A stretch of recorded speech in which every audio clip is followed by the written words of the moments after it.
team. Oh my, yeah. I look at a map, and here we are up in Erie, and then you get down to Meadville, and then you got to drive like heck to get to Butler, and then Sharon, and those are interesting areas. And then I see Newcastle, and that's not in your district. That's actually a little farther north than Butler.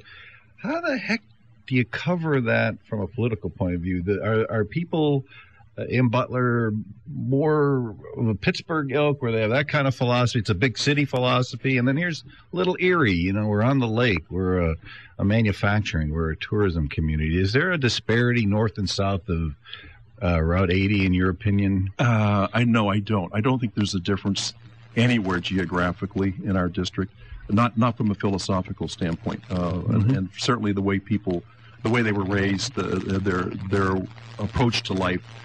I think that when you look at this district, pretty much blue collar. And when I'm in Butler, and I talk to people in Pittsburgh, they think Butler is just south of Erie. Wow. And of course the people in Erie think that Butler is way down in Pittsburgh. So I look at it, it's a 90-minute drive for me. It's an hour and a half from end to end.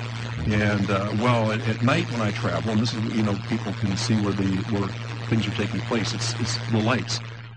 Once you leave Butler, and then you hit little pockets of lights along the way. But when you get to Erie, the lights get brighter again in the night sky. So now the population really is heavy in the north, and we have a little bit of it down south. But basically, the district itself, really good folks. People that were raised the same way, raised in pretty much blue-collar communities, have a strong link to their families, have a strong link to their churches, their schools, and I think that socially we're pretty conservative, and fiscally certainly we're conservative because that's the way we were raised. Mm-hmm. Other than the colleges and universities, and maybe even they are stressed to a degree, money's tight for the school districts. Is that true in Butler? And what's your thoughts on Erie? What are we going to do about the schools? What would you espouse as a philosophy? What can we do for the schools? Well, I don't think there's any difference between running a school, running a dealership as I run, running a steel factory, running a manufacturing facility, whatever. The schools, of course, rely on funding to get through it all, with tax money again. You have to look carefully at what you're spending money on. And certainly I know you do it at home with your wife and your family. I do it with my wife and my family, and we do it in our business. Every day we look to, can we afford to do what we're doing? And if we can't afford to do what we're doing, the whole spectrum, then you look at what are the things that are essential. So you do the things that are essential first, the things that you need to do to keep your doors open every day. And then afterwards, then you look at the things that maybe are marginal, that you're not getting a return on your investment. You start to look at those and say, okay, where could we cut back? If we have to, where can we tighten our belt? And I think it's kind of a practical approach. I know people get all caught up and they always say the devil's in the details. I don't think it really is. I think we've spun it too much. I think we pretty much know what's essential and what we need to do.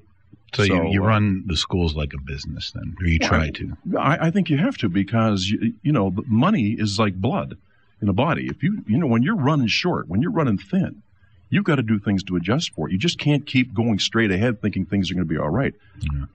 Well, I just visited New York State yesterday, and I guess they're $6 billion in the hole, maybe more. I lost the number because it's like watching a telethon. The number keeps going. And the state of Pennsylvania, I believe, $3 billion in the hole, right? Some outrageous number, but we're in a deficit. Do we raise taxes to pay for this, or are there other ways out of this mess? How do we catch up, or is it going to be a long run thing to do? Something that's going to take 5-10 years. What do we do? Yeah, well, I think that right now we're getting a little unrealistic about what we can do and what we should do, and certainly what we ought to do and what we need to do.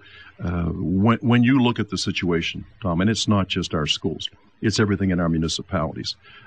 Everything that we look at right now is a result of poor planning in the past. If you think that this merry-go-round is going to keep spinning at the level it's been spinning at, and think that everything's going to be all right, then you're wrong. And I think we all understand that from our personal lives. So what do you do? Again, it comes down to basically